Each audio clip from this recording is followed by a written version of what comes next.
Good evening, I'm Dennis Ward. Welcome to APTN National News. A drug trafficking ring in northern Manitoba is at the center of a major investigation, according to the RCMP. Their operation is called Project Dairy, and it saw the arrest of 27 people being charged with 51 offenses. With more, here's T.R. Wheatley. An escalation in violence in many of our First Nation communities. Manitoba's RCMP integrated law enforcement team shared details of Project Dairy with the media Friday morning. It focused on the drug trade and violence in the Bonabonabee Cree Nation in northern Manitoba. Majority of these instances, the violence is tied to the drug trade. Drug traffickers who bring in and distribute these illicit drugs have no regard for the safety and well-being of community members. RCMP say the suspected leader of the criminal operation was 33-year-old Luke Greaves. RCMP say he was arrested while in Milner Ridge Correctional Centre.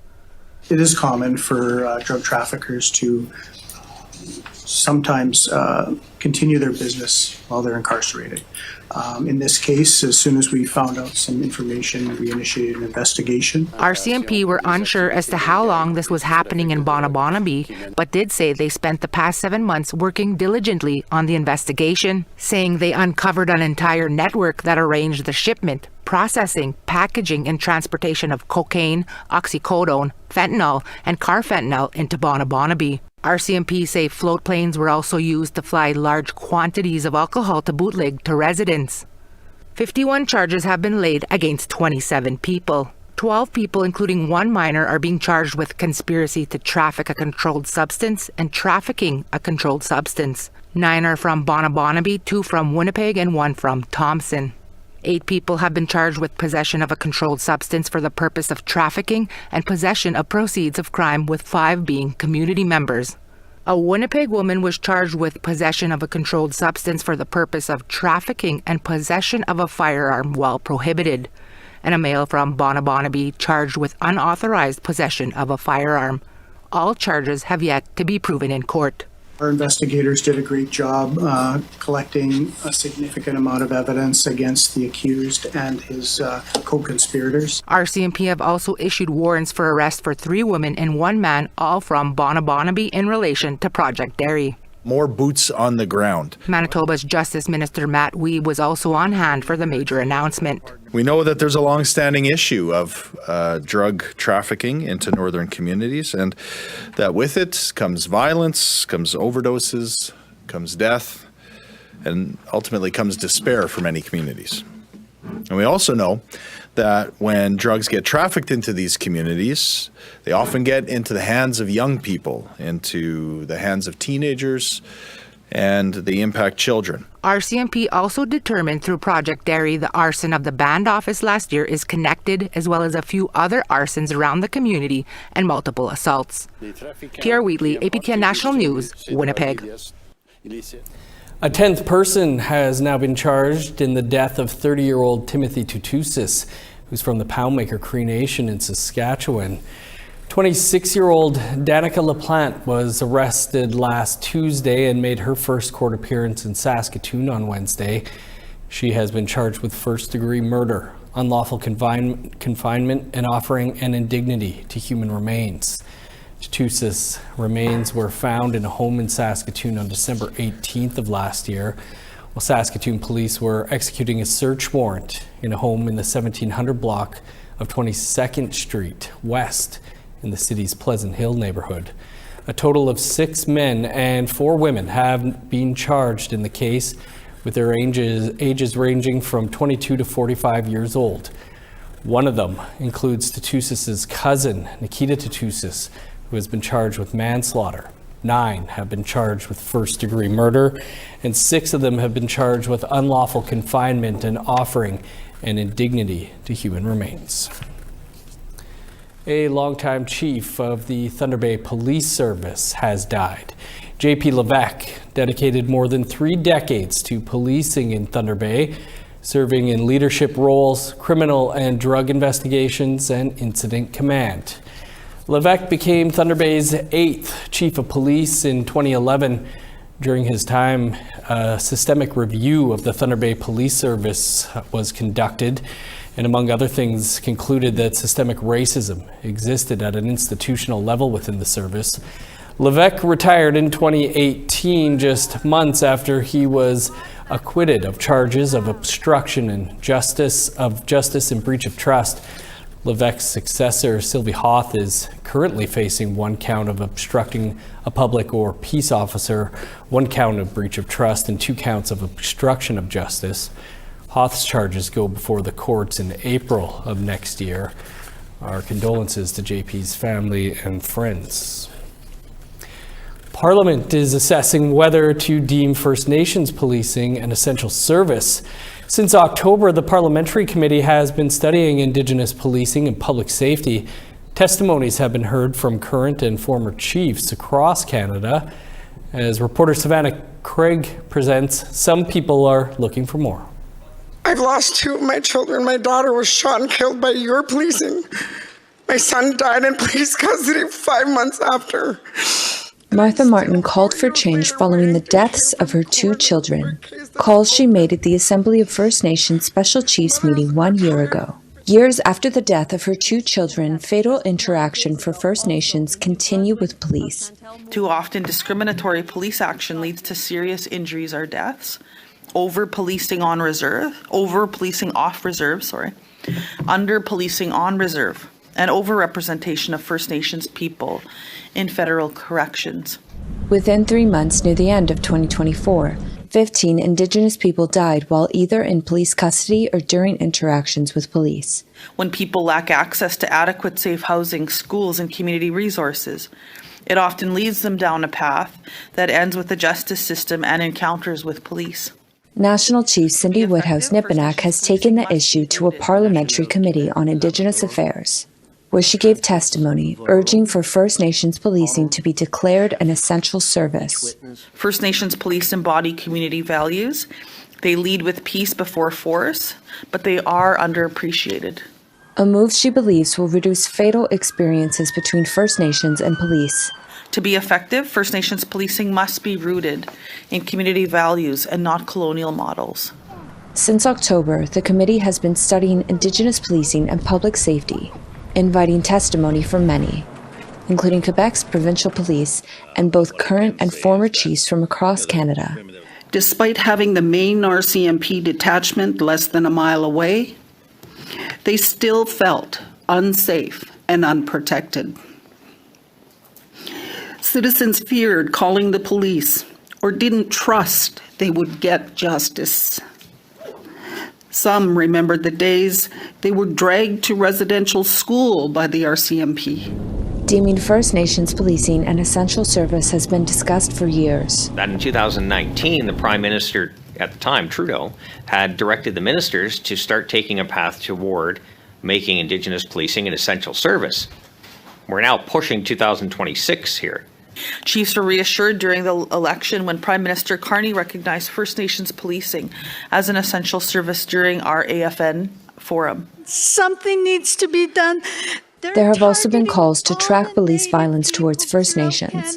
At our last December Assembly, chiefs were united in calling for a federal inquiry into discriminatory police practices after more than a dozen First Nations died in the custody of colonial police forces across Canada last summer and fall.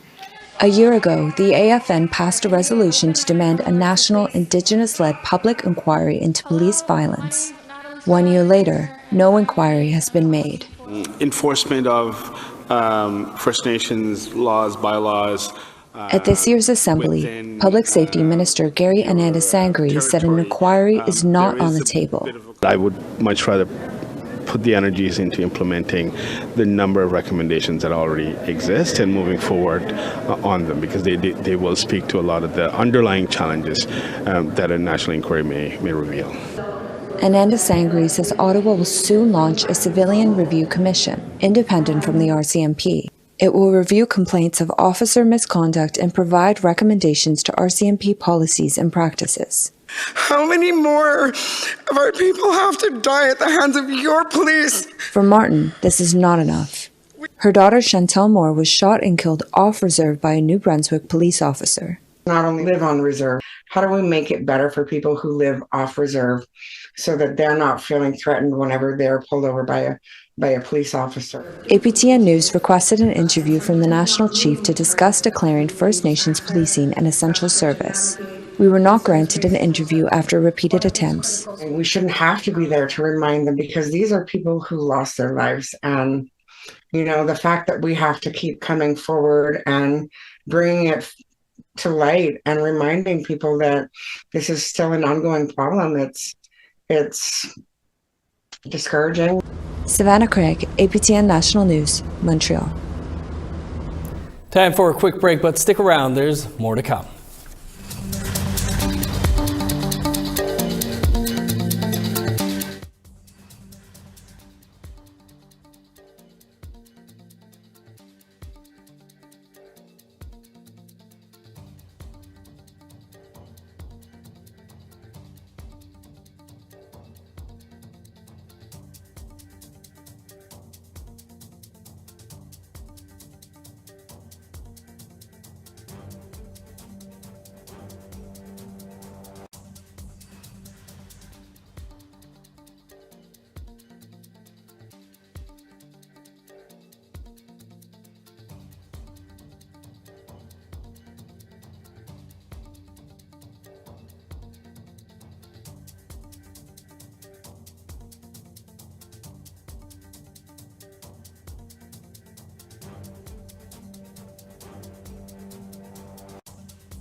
Welcome back to British Columbia now, where an atmospheric river has dumped record amounts of rain onto the BC and Washington coast and is causing chaos as residents and farmers struggle to save their livestock and properties. APTN's Tina House was there and has this story. This latest atmospheric river that's hit BC and Washington state has dumped a deluge of rain in this area. As you can see behind me, the Nooksack River has crossed its banks into Canada and is now covering the Sumas Prairie here in Abbotsford, BC. This area was once dry, and now there's an estimated 10 feet of water. 20 minutes, I could see the bottom of the cup, the corn stalk, And just down the road, we met Jeffrey Spitters, a third-generation poultry farmer who owns this farm. We were standing with Jeffrey as the breach of the Nooksack River was spilling under the railroad tracks onto his 30 acres of property. I've got maybe 3 feet until it's in my barns with my animals. So, how many animals do you have? So I've got 40,000 birds here on this farm right now. Yeah. So I'm hopeful that we're able to get through this, and this is where we sit, but we won't know until the high mark is done. And just as we were shooting this interview, the water moved quickly at the end of the driveway, and within a couple more minutes, the water had completely covered his driveway, making it a fast escape as we all got to safety. Further down the road, police and city officials were helping residents flee the area. Water started to cross over roadways, and emergency officials were rushing to close those roads and enforce evacuation orders in Sumas Prairie West, as residents were trying their best to watch and secure their properties, while the water kept rising, carrying all types of debris. As of Thursday night, the water reached as far as Highway 1, stranding people in their vehicles for hours. Highway 1 was closed, and more evacuation orders were given as the water rose quickly. Friday morning, Highway 1, which is the main highway from the Lower Mainland, remained closed. Officials held a press conference to give an update. As difficult as the last few days have been, there is more rain in the forecast. Now is the time for people in flood areas. If you have not done so already, pack a grab-and-go bag. Make it ready. Have the essentials that you need if you are asked to evacuate suddenly. Include items like seasonal clothing, medications, and important documents like your insurance. And as of Friday morning, the water was 1 inch away from the chickens at the Uranium farm. Many here are saying that this is a repeat of what happened in 2021, when another atmospheric river flooded Sumas Prairie, which was once the Sumas Lake before being drained and used for agriculture. But hopes for properties being safe are sinking as the water is expected to reach its peak later today. Tina House, APTN National News, Abbotsford. Denison Mines held meetings in Saskatoon this week to determine the future of its Wheeler River Uranium project. The project, located in the Athabasca Basin in northern Saskatchewan, would be the first new uranium mine in 11 years, following the completion of Cigar Lake in 2014. Several speakers used the meeting to share concerns, support, and questions about the Wheeler River project. The hearings were held in 2 parts, one in October and one this past week, with the latest focused on environmental risks and Indigenous consultation. English River, Lac La Ronge, Birch Narrows, Kanipic Métis Local Number 9, and Métis Nation Saskatchewan all presented. Concerns included woodland caribou habitat loss and the risk of uranium byproducts leaking into northern waterways. The Canadian Nuclear Safety Commission now has up to 120 days to decide whether the Wheeler project can move forward. A recent call for more Christmas donations from a local Indigenous organization in Kitchener has been answered. The group was worried it wouldn't have enough turkeys and toys to give out this year. And as CTV's Spencer Turcott tells us, while more donations are still needed, they've avoided a crisis. Oh, there is a turkey in there. Look at that. A welcoming sight at the healing of the 7 generations during a period of uncertainty. We've found the last couple of years it's been very hard for us to get funding and grants for each of the programs we have. It put them in a tough spot when it comes to their annual Christmas hamper program for First Nation, Inuit, and Métis peoples. They called on the community for help, saying, "We only had 70 turkeys to provide the community with our Christmas hampers. To date, we have had close to 100 families register." Which means probably close to 200 children. So, it was very hard for us to make that decision when we put the post out that we would have to start turning people away. After that post, people stepped up in a big way, quickly making up the gap in turkeys needed, which will all start being delivered next week. We'll get this emptied out as much as we can. Part of that Christmas hamper program includes toys and other items which are still needed. Who doesn't love a little bit of skincare? We do need toys for the children. We're still looking for donations for hats and toques and socks and hygiene for men. And of course, hygiene products for women are being accepted too. It's very heartwarming this time of year when, so many families are suffering. The cost of everything has gone up. Donations can be made through their website via e-transfer or in person at their office. Spencer Turcott, CTV News, Kitchener. Still to come here tonight, we'll continue our 12 Days of Christmas language series. Stay with us.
Welcome back. Time now for our photo of the day. And a happy birthday to Eden, who celebrated her 14th birthday yesterday. Her dad, Richard, shared this picture of Eden with her regular cake and an ice cream cake. And while we're at it, happy early birthday to some of our own, Leighton, Charmaine, Ken, and Jared. Happy birthday to you all. For your chance to be our next photo of the day, send your photos to share@aptn.ca. Now let's take a look at tomorrow's weather forecast. Starting on the East Coast, -1 for Fredericton and Charlottetown. 16 below in Kuujjuaq, -5 in Nain. -3 in Montreal, 7 below in Chibougamau. -5 in Sault Ste. Marie, 1 below in Ottawa. -14 in Thunder Bay, 21 below with the sun out in Sioux Lookout. -21 in Puckatawagan, Thompson, God's Lake, and Norway House. 19 below for Winnipeg and Dauphin. -19 in Regina, 20 below in Saskatoon. -24 in Stony Rapids, 22 below in La Ronge. In northern Alberta, sunny and -23 in High Level, 21 below for Fort Chipewyan. -14 in Edmonton, 5 below for Lethbridge. 9 above in Vancouver and Victoria, +5 for Kamloops. +1 with snow in Prince George, cloudy and 8 below in Smithers. -23 in Old Crow, 33 below for Dawson. -19 in Yellowknife, 12 below in Norman Wells. Minus 20 for Sax Harbor, 17 below for Inuvik. Minus 25 in Chesterfield and Whale Cove, 27 below in Arviette. Minus 25 in Resolute, 29 below in Arctic Bay.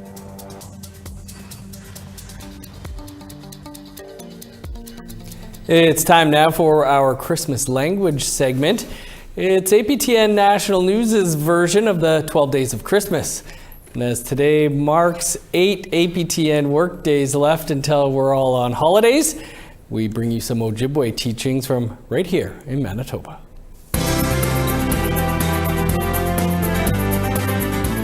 My name is Ethel Straker. Ethel Dishnikas, Saing Doji, Mimi Zibing. I'm from Barons River. Mino Makushegi Jigan. That's a good one. I was going to go along the line of traditional Christmas we used to have, or Christmas morning. Like, you know how some people wait for Christmas morning to open their gifts and stuff. With us, it was different because it was time to go house to house. It was almost like Halloween in a way, because everybody would hand out candy to the kids. And then by the afternoon, that's usually when it would stop. Like, so you would have to get up in the morning. It was like an open house on the reserve, I guess. Like, the adults would go to whoever they knew, I guess. They would go there for the main meal, and then they would go to another house for dessert, or another house for side dishes, that kind of stuff. Like, after a while, people knew which ones had the best cabbage rolls, you know, or best meatballs, that kind of stuff. So, or else just fried bread and stuff like that. It was the same thing with New Year's, but with New Year's it was different. Like, when you went to the house, you would have to kiss the owner and wish them a Happy New Year. Mino makushegi jigan. Mino makushegi jigan. I do a lot of baking with my grandkids. So, pakwejiganesak. Pakwejiganesak. There. Pakwejiganesak. That's what we make. One cookie is pakwejigan. Like, they enjoy baking.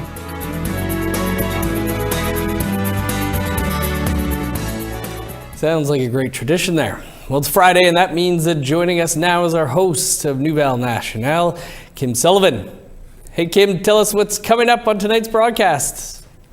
Hey there! Tonight's show is full of goodness. We headed out to the smallest reserve in Canada, Kakuna 22, where the council has been organizing for the last 10 years a distribution of Christmas baskets full of goodies from the land for their members who are mostly diaspora. Quebec Family Minister opens up about her own educational difficulties, and the nation of Essipit says no to mining exploration on their protected land. All that tonight at 6:30 Eastern. Right on. Thanks, Kim. You can catch Kim in less than 2 minutes from now. That's all for tonight's newscast. If you need a weekend listen, though, the latest In Focus podcast looks at an important and overlooked issue, child welfare in Nunavut. Host Sierra Benton sits down with a child and youth representative to talk about what it will take to keep Nunavut's kids safe. You can find that episode of In Focus wherever you get your podcasts. You can also find the episode and a whole lot more over on our website, aptnnews.ca. I'm Dennis Ward. Marcy Miigwech, thanks for being with us. Have a great night.